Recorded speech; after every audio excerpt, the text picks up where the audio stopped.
E é interessante, eu estava vendo a Damares falar, e normalmente a gente dá essa palestra ao contrário. Eu dou a minha primeira, que é um pouco a teórica, e ela depois dá como é que isso está se aplicando no Brasil. Mas a Damares, até que esse esquema é bom também, porque agora a gente vai entender de onde é que vem essas coisas. Eu me apresento em 1 minuto, né? Eu sou o Padre Delmar, eu me formei em engenharia civil no UNB em 85, trabalhei até 91 aqui em Brasília, em várias construtoras. Os meus prédios ainda estão em pé aí, eu acho, pelo menos eu passei por aí, alguns continuam em pé. Mas aí, aos 30 anos veio a vocação, ao sacerdócio, entrei no seminário com 30 anos, fui ordenado sacerdote em 1º de janeiro de 2000, trabalhei em vários países, Itália, Espanha, Argentina, México, trabalhei aqui no Brasil também, e agora voltei para cá, a partir de novembro do ano passado, e por essas coisas da providência de Deus, meu irmão, se vocês verem ali, vão identificar exatamente quem é, porque a gente é brasileiro. Não somos gêmeos, mas quase. É o esposo da Damares. Então a Damares é minha cunhada e a gente está nessa luta junto. E de verdade, é um prazer imenso estar aqui com vocês. É uma alegria imensa poder compartilhar isso com vocês. Então, vamos ter. Eu prometo ser breve. O Beto, o meu irmão, falou: seja breve, porque o pessoal já está cansado. Eu prometo tentar ser breve. Vamos entender de onde é que vem isso. Eu tinha curiosidade, perdão que eu fale uma coisa pessoal antes. Eu fui agnóstico até 85. Não acreditava em nada e tal, não sei o quê. Acreditava que tinha uma força e tal, mas não deu. Aí tive uma conversão forte em 85 e fiz um caminho espiritual até entrar no seminário. Então, eu sempre me questionei muito por que tinha essa mudança tão forte no mundo, desde a minha infância e adolescência até a minha idade madura, até começar a trabalhar e esses anos foram muito fortes, década de 80, década de 90. Sempre tive essa curiosidade, de onde é que vem isso? Por que vem isso? Isso é uma coisa planejada? Isso é uma coisa que acontece por acidente? É a evolução natural da história? Quando eu trabalhava na Argentina, eu trabalhei na Argentina de 2005 a 2008, em Buenos Aires. A Argentina tem muito essa cultura da leitura, o argentino lê muito. Os livros na Argentina não pagam imposto, são muito baratos, e o pessoal lê muito na Argentina. Eu conheci esse autor. E aí, para mim, eu encontrei uma boa maneira de entender todo esse processo. Gramsci e sua influência na América Latina. Vou dar uma breve biografia dele. Gramsci, pode passar aqui? Ele nasceu em 22 de janeiro de 1891 e morreu 27 de abril de 1937, portanto muito jovem, 46 anos. Ele nasceu na Sardenha, foi o quarto de 7 filhos, uma família católica, então uma família muito cristã, mas de uma origem muito pobre. Ele era muito pobre, a família dele era muito pobre. Ele era muito inteligente, ganhou uma bolsa para estudar na Universidade de Turim, foi lá e lá conheceu o Partido Socialista Italiano. Depois fundou o Partido Comunista Italiano em 1921, o jornal L'Ordine Novo em 1919, que é um jornal importante do ponto de vista da criação do Partido Comunista na Itália, da mentalidade comunista. Pensem que aqui nós estamos há 2 anos da Revolução Russa, 1917, outubro de 1917. Então, começando o processo de industrialização no norte da Itália, Turim é a base da Fiat, de muitas indústrias importantes da Itália, e está começando a criar a classe operária na Itália. Ele encontra esse caldo de cultivo e se fascina pela ideia do comunismo, né? Essa sociedade sem classes, esse ideal do comunismo. Ele fica fascinado por isso e entra então, funda o Partido Comunista, funda esse jornal, vai no Congresso Internacional da Comintern em Moscou em 1922, aí conhece a sua esposa, uma russa, Julia Schultz, não sei como pronunciar esse negócio. Depois ele se faz deputado pelo Partido Comunista Italiano em 24, entra em conflito com o pessoal do partido em 26 e é preso por Mussolini em 1926. É condenado a 20 anos de prisão, mas aí ele escreve esse livro onde tem toda a doutrina dele, Caderno do Cárcere, da Cárcere. Morre ainda sob custódia aos 46 anos de tuberculose. E para entender Gramsci, tem que entender esse termo aqui, ó, que é em alemão, e eu não sei falar alemão, né? Quem sabe falar alemão aí? Fürewig. Vê que a raiz, e assim essa língua saxona, é a mesma de forever. Forever. Para sempre. Isso é fundamental na ideia do Gramsci. Ele fala o seguinte: a gente tem que fazer uma mudança cultural, nós vamos ver o que é, mas isso tem que ser feito pouco a pouco, de uma maneira imperceptível, mas cada passo desse tem que ficar para sempre. Pode ser um passo pequenininho, mas tem que ficar para sempre. Vamos entender por quê. Podemos passar? Isso aí é fundamental. Agora que a Damares falava, tudo isso que acontece, pastor, também, que o senhor falava, por que os jovens estão assim? O que é o rolezinho? O que é isso? O que é essa sexualidade exacerbada da juventude? Olha, se não tem transcendência, se não tem Deus, se não tem futuro, se não tem céu, se não tem salvação, cara, vamos aproveitar aqui. Tem que aproveitar aqui. Essa vida é o único que a gente tem. Então a gente tem que tirar o máximo nessa vida.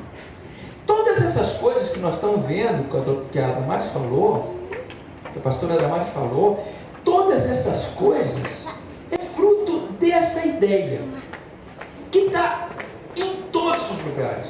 Nós cristãos estamos lutando contra uma cultura que não acredita que existe transcendência.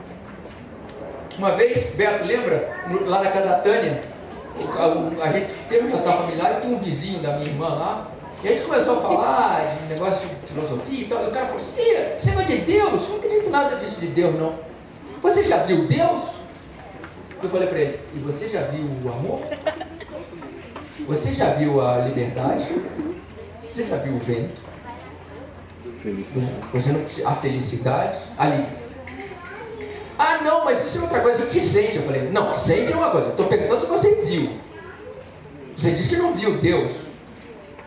Você viu essas outras coisas? Então, e isso é a transcendência. Ou seja, quando você ama, você já está transcendendo, você está saindo de você em direção ao outro. Quando você tem a noção de que eu quero ser livre, você já está transcendendo, você está saindo de você já não se basta. O homem é um ser transcendente por natureza. Quer castigar um homem? Põe ele preso, numa solitária, que ele não possa se relacionar com os outros. Aí não pode transcender.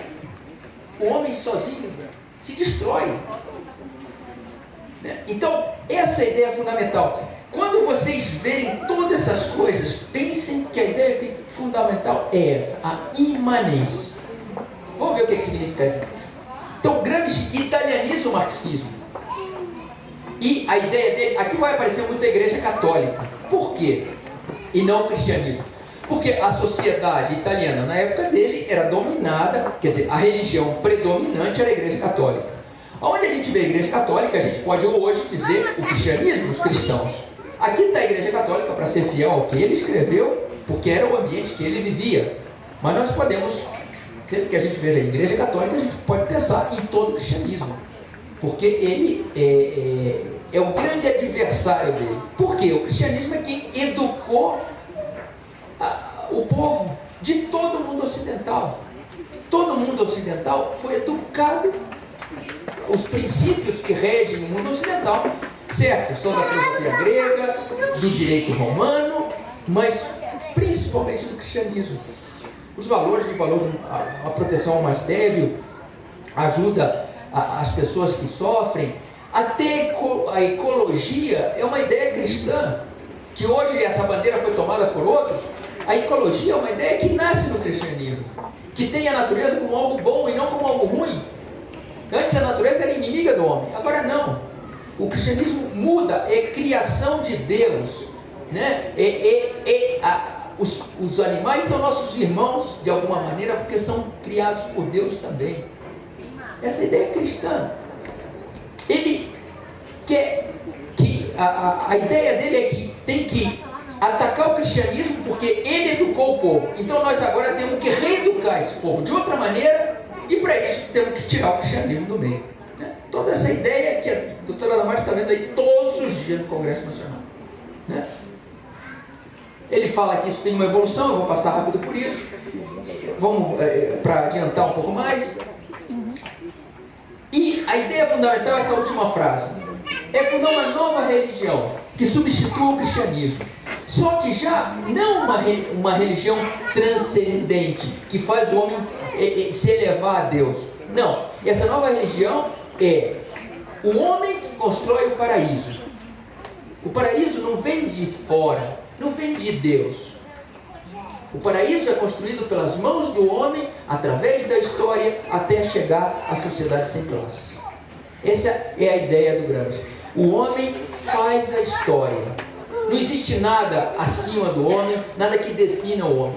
O homem é definido por suas relações, e essas relações entre ele e o outro, e entre ele e a matéria, vão fazendo que a história ande. E o paraíso o que é? Quando essa evolução chegar ao seu máximo, que é a sociedade sem classe.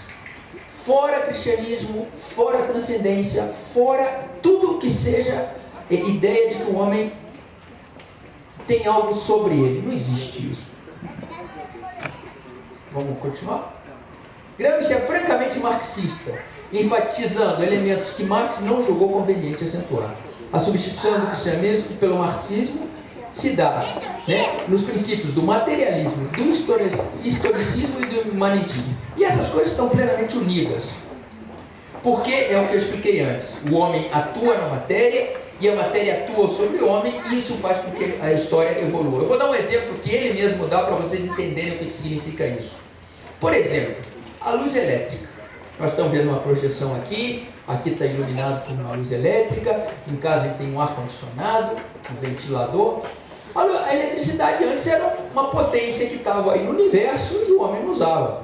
Usava vela, usava fogo. Até que um dia o cara pensou que podia usar a força dos elétrons e, ordenando os elétrons, essa força gerada por eles, gerar eletricidade. Aí constrói as hidrelétricas, termoelétricas. E hoje, essa influência do homem na matéria também influencia no homem. Melhorou a qualidade de vida, a gente tem mais conforto. Vê a ideia? A ideia é boa, a ideia não é ruim. O princípio filosófico é correto, só que ele erra no início, falando que o homem não transcende. Porque não é só isso que influencia na história.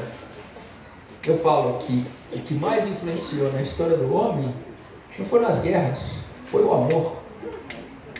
A maior potência da humanidade é o amor, que é a transcendência do homem. Muito mais que essas forças históricas, né? Vamos lá. Aí tem que fazer uma distinção. E aí a gente entende muito do que a doutora Damares falou. A pastora Damares falou. Não sei se chama de doutora, de pastora, ou de Damares, ou de cunhado, não sei. Posso falar o apelido da casa? Não. O que é a sociedade civil? A sociedade civil é toda a sociedade. O povo em geral. Todo mundo. A sociedade civil, a sociedade política, isso é uma coisa mais teórica que eu vou passar, porque não... Vamos para o outro slide que já define o que é a sociedade civil. É o conjunto de organismos que cria um modo de pensar no povo, que tem, portanto, hegemonia intelectual sobre a sociedade. Quer ver? Água mole em pedra dura, tanto bate até que fura. De que esse ditado está falando? Qual é o valor que tem atrás desse ditado? Água mole em pedra dura, tanto bate até que fura. O que é? Vamos lá, o que me diz? Persistência, perseverança, isso aí. É um princípio cristão, estamos de acordo? Água mole em pedra dura, tanto bate até que fura, é filosofia popular. É o que o povo pensa e está impregnado de valores cristãos. Quem me diz outro ditado desse popular? Qualquer um, vamos lá, qualquer um. Deus ajuda quem cedo madruga. O que nós estamos falando aqui? Da laboriosidade, do trabalho, do dinamismo, todos os valores cristãos. Certo? Então você vai encontrar alguma coisa disso na filosofia grega também. Tudo bem. Mas basicamente quem deu valor a esses princípios é o cristianismo. Deus ajuda quem cedo madruga. Você fala em qualquer lugar do mundo, com outras palavras talvez em outro lugar, e todo mundo entende o que significa. Isso é hegemonia cultural cristã. O povo em geral, vamos dizer assim, pensa cristão. Gramsci disse, tem que destruir isso para construir uma nova maneira de pensar. E ele fala o seguinte: não vamos esquecer que o grande objetivo do marxismo, do Gramsci, do Marx, é a tomada do poder político. Então ele fala o seguinte, a estratégia para a gente entender aqui é o seguinte: para tomar o poder político, eu tenho que mudar a cultura, de maneira que a sociedade civil, pensando da maneira que eu quero, o poder político vai cair por si só. Porque o poder político é mantido pela sociedade civil para preservar os seus valores. Se o poder político é, na época dele, como é agora, prevalentemente cristão, é porque a sociedade civil é cristã. Então vai manter esses políticos, essa polícia, esse exército, esse poder judiciário para manter os seus valores. Ele diz, quando eu mudo esses valores para os valores do marxismo, então a sociedade política vai cair por si só. Dá para entender? Ou foi muito... Porque eu tô pelo desejo de ser rápido, de vez em quando a gente fala muito... Deu para entender a ideia? Quando o povo em geral pense da maneira que eu quero, ele vai eleger para governar ele pessoas que tenham esses valores. Essa é a ideia. Então nós temos que fazer, nós vamos ver mais para frente, ele diz, a tomada do poder político se dará porque a sociedade civil procura nele a preservação dos seus valores da nova hegemonia, aquela socialista. Mudei a maneira de pensar cristã e crio uma nova maneira de pensar socialista. Tudo que a doutora Damares falou, vocês veem que é parte de um projeto assim? Por que mudar a educação? Por que vulgarizar a mulher? Por que promover uma sexualidade exacerbada? Estão entendendo o que é isso? O problema não é aprovar uma lei para o casamento homoafetivo. Não. Eu, sinceramente, eu sou sacerdote, eu digo, eu sou a favor de que haja leis na sociedade para proteger todas as pessoas. O problema não é proteger essas pessoas, que é justo proteger essas pessoas. O problema é criar uma mentalidade. Eu estava na Espanha quando se aprovou essa lei lá. Se aprovou a lei do casamento homoafetivo na Espanha e eu estava lá. Um ano depois, saiu a estatística de quantas uniões homoafetivas houve depois de um ano da lei aprovada. Quem me dá um valor? Vamos lá. Quanto? Quantos? Quantos? Vamos lá. Quantos? 50? Quantos? 10 mil? 3 mil? Quem mais? 4. Não, a população da Espanha são 42 milhões, não, 3 milhões. Quanto? Sabem quantos? 35 matrimônios, 35 uniões. Então você vê que a lei não tem o objetivo de criar uma grande camada da população que está sofrendo injustiça por causa disso. Não. A lei é para criar uma mentalidade, uma nova cultura de que, olha só, pessoal, estejam atentos. 98% das pessoas confundem o que é moral com o que é legal. Eu tenho 52 anos. A minha geração, quem tem mais de 40 aqui, levanta o braço. Não precisa, as mulheres não precisam levantar não. Vocês estão de acordo comigo que hoje em dia a sociedade, evidentemente, é muito menos resistente, por exemplo, ao divórcio do que era na nossa época? Por quê? Porque, tendo uma lei do divórcio aprovada, todo mundo diz, bom, então o divórcio pode. É algo legal, então é algo moral. E aí você vai para o aborto, para a eutanásia, para todas essas coisas que cria-se uma lei para depois, pouco a pouco, uma geração depois ou 2 gerações depois, confundir o que é moral com o que é legal. Ok? Mudança cultural. Vamos lá. Estou dando nó no fio aqui para tudo que ela... E aí, o que tem que ser mudado? Isso, o sentido comum, que é a filosofia popular. Água mole em pedra dura, tanto bate que fura. A cultura dos grandes estratos da população é a filosofia popular, diferente da filosofia que é de ordem intelectual, diferente do sentido comum e da religião. Ele diz, o filósofo, o pensador, não basta ele ficar lá, ele tem que ir no povo. O que o pastor faz? O que o pastor faz na pregação dele? Ele estudou teologia, estudou filosofia, daí ele pega a palavra e vem aqui e transforma essa palavra em vida para vocês. O que o pastor disse para você? Deve ser a mesma coisa que eu digo lá para os meus fiéis da igreja. Isso tem que ser vida, o pastor falou agora mesmo. Isso tem que ser vida. Isso tem que se transformar em vida. Gramsci disse que é a mesma coisa.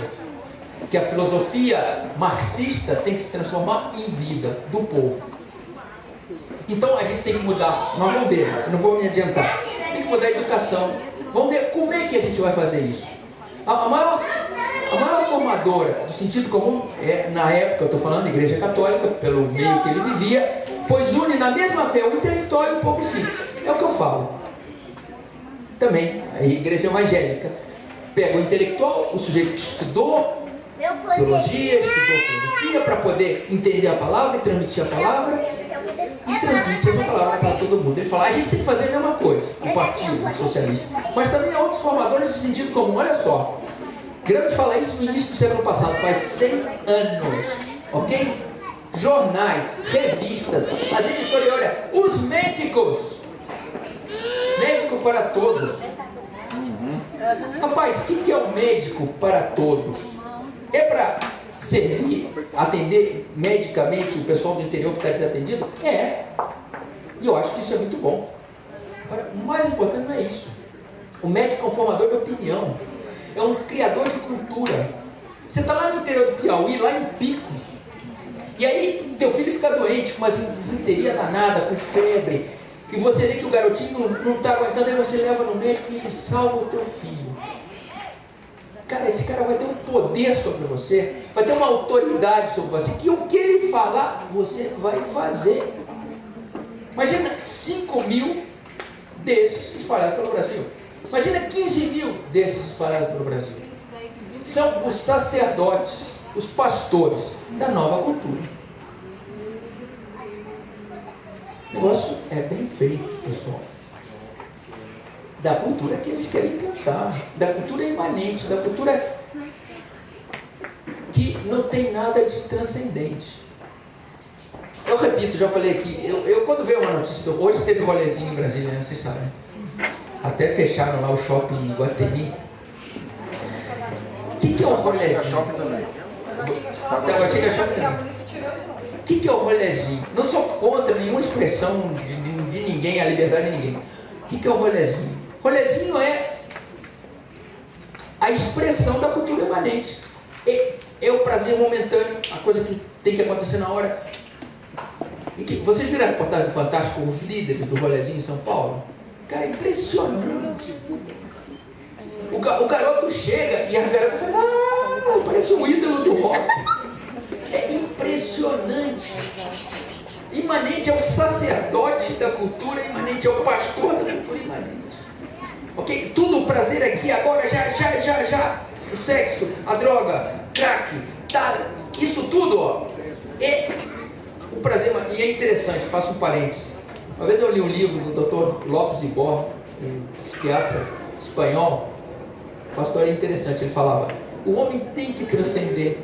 Se ele não transcende pela religião, pela oração, pelo que seja, ele vai transcender pela droga, pela química. É uma maneira de transcendência também. É sair de si mesmo.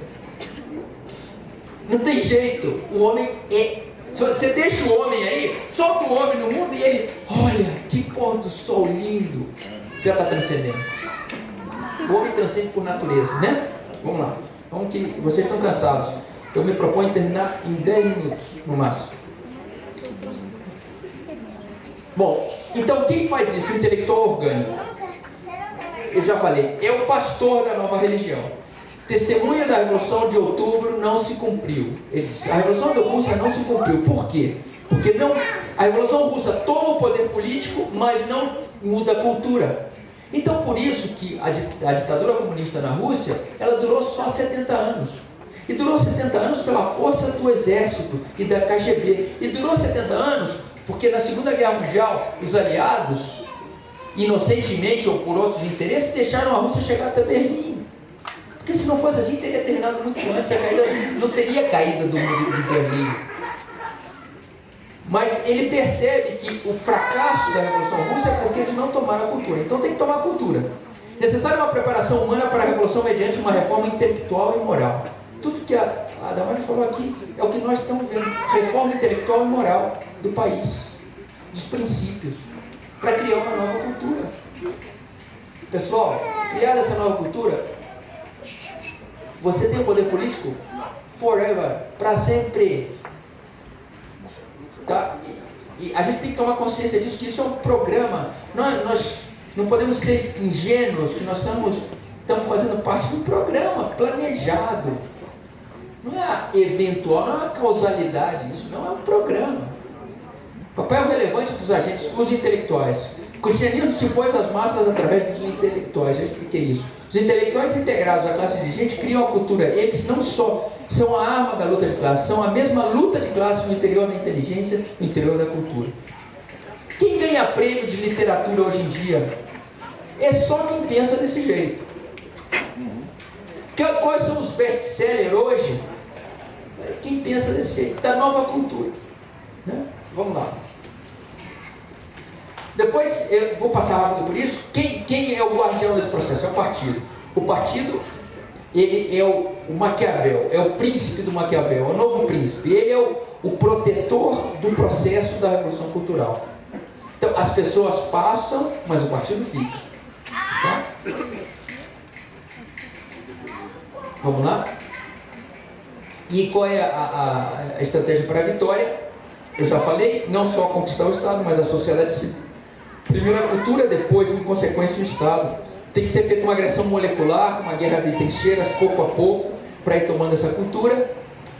Não os meios de produção, nem o poder político, como dizia Marx e Lenin, mas sim a educação, conquistando uma hegemonia cultural, criando uma nova maneira de pensar no povo. Estratégia sem tempo, uma guerra onde podem mudar os aliados no tempo, o que importa é conquistar a cultura. Uma ou duas gerações são suficientes para conquistar a cultura e mudar a cultura. Primeiro, uma desmontagem, já falei. Primeiro, a destruição dos valores. E olha o que ele fala. Que valores tem que destruir? Tem que destruir a filosofia realista, a família monogâmica e o cristianismo. Você destruindo isso, você vai criar uma nova cultura. Depois, o momento construtivo. Superação do cristianismo, eu já falei. Pode ir por outro. Ele diz: o cristianismo é considerado o pior inimigo, pois é criado e mantido o sentido comum atual da sociedade. Se ele continua, não há perspectiva para o marxismo. A estratégia especial para a luta antirreligiosa é uma realidade histórica importante, seria um erro não considerado. A filosofia da praxis, que é a filosofia do Gramsci, recolherá todas as necessidades, interesses e aspirações utópicos e o transformará imanentizando. É o que eu falo, essas necessidades do homem são recolhidas por ele e transformadas para atender essa necessidade do homem de uma outra maneira imanente. Então, dá diversão para o pessoal, dá Copa do Mundo, dá estádio bonito, dá dinheiro para futebol, essas coisas. Ou seja, tentar transformar todas as necessidades do homem em uma coisa de aqui e agora. Tá? A pretensão é substituir o cristianismo pelo marxismo, uma escatologia horizontal, construindo o paraíso aqui com as próprias mãos. Toda a estratégia do eurocomunismo, então, como podemos passar isso? E aí, as conclusões. Vou terminar antes do prometido, hein? O fim é a sociedade sem classes, comunista, com um partido vigoroso e férrea organização. O fim não é democracia, não, é uma ditadura do partido. O partido é o intelectual coletivo que leva sobre si o processo da revolução, já falei. Gramsci diz que se deve derrubar as bases da sociedade cristã. Eu já falei, família monogâmica, filosofia realista, religião cristã. O que é a filosofia realista? Essa filosofia que diz, pois isso aqui é uma folha de papel. Você diz, para, isso é óbvio. Não. Tem gente que diz, não, você diz que é uma folha de papel. Isso é uma interpretação tua. Eu estou exagerando porque o exemplo é muito fácil, muito banal. Agora, quando a gente fala de verdade, de Deus, uma vez eu estava num jantar com uns amigos na Espanha e veio um sujeito que eu não conhecia também, e a gente começou a conversar desses assuntos e tal. Ele falou, eu não acredito na verdade. A verdade não existe. Eu falei para ele, e isso é uma verdade? Ele falou, não, sim. Você acredita nisso? Não acredito. Eu falei, bom, então não dá nem para conversar com você, porque você me fala de coisas que você não acredita. Isso é filosofia realista. Existe uma verdade ou não? Daí a gente vai, existe um Deus ou não? E aí isso vai evoluindo o pensamento. Ele disse, isso aí a gente tem que tirar. Não. A filosofia tem que ser relativista. Você acredita uma coisa, eu acredito outra, eu te respeito, você me respeita, e tudo bem. Tá certo, a gente tem que respeitar e tolerar todo mundo. Mas que existe uma verdade, existe uma verdade. Caminha a tomada da cultura da sociedade civil para depois tomar o poder político e Estado. E aí termina, né? O Partido Comunista é, no período atual, a única instituição que pode ser comparada seriamente com as comunidades religiosas do cristianismo primitivo. Com as limitações com as quais o partido existe, já em escala internacional, se pode tentar uma comparação e estabelecer uma ordem de juízo entre os militantes da cidade de Deus e da cidade do homem. O comunista não é, desde logo, inferior aos cristãos das catacumbas. Esses primeiros comunistas, no caso de Luxemburgo e Carlos de Leistenegg, são maiores que os primeiros cristãos. O que ele disse? A mesma coisa que o cristianismo fez lá no início, que pegou uma cultura pagã e a transformou, nós temos que fazer agora. A partir de uma cultura cristã, nós temos que transformar uma nova cultura imanente, que tudo se resolve aqui, onde esses valores cristãos sejam destruídos através, olha só, novelas, jornais, livros, televisão, educação, leis, etc, etc, etc. Todo projeto político que nós estamos tendo no Brasil. Muito bem. Parabéns pela perseverança e persistência. E apesar do cansaço, vocês estiveram muito atentos, porque eu estou olhando e vocês estão muito atentos. Muito obrigado pela atenção de vocês. A gente já está vivendo aí, fechando 2 décadas, dessa polarização entre a corrente do FHC e a corrente do Lula. Para isso aqui, tem alguma diferença para o povo brasileiro? Para a gente chegar nesse ponto de destruir esse pensamento comum do povo brasileiro, de que amor é amor, de que o pai deve gostar do filho, de que o pai não deve abusar do filho. Para a gente chegar nesse ponto de destruir tudo isso, que é o que você falou, é uma base cultural cristã que foi implantada no Ocidente, faz diferença para nós. O azulista ou o vermelhista, uma coisa tem, quando agora somos igreja, você e nós aqui, o que tem do diabo por trás dessa história? É interessante, pastor, porque eu dei essa mesma palestra numa paróquia católica quarta-feira e teve exatamente a mesma pergunta. Bom, primeiro, eu faço um esclarecimento para vocês. Evidentemente eu falo aqui muito da esquerda e tal, do marxismo, porque essa é a minha tese doutoral. Eu estou fazendo essa tese doutoral e daí será essa palestra. Então eu estou fixado nesse autor. É lógico que o imanentismo, o pastor, também tem do outro lado, como o senhor diz, azul, o imanentismo liberal, do prazer, do poder a qualquer custo, do que a gente vê em Hollywood, né, Estados Unidos, toda essa busca do prazer exacerbado, do poder exacerbado, do dinheiro exacerbado aqui, porque tudo termina aqui, então isso tem que dois lados, direita e esquerda. Então eu não venho aqui contra ninguém, eu venho aqui para esclarecer que existe esse pensamento e eu, pelo menos para mim, comprovo isso na realidade que está acontecendo, né? Então, para responder diretamente a sua pergunta, eu digo, hoje, aqui no Brasil, eu vejo que está totalmente dominado por esse tipo de pensamento.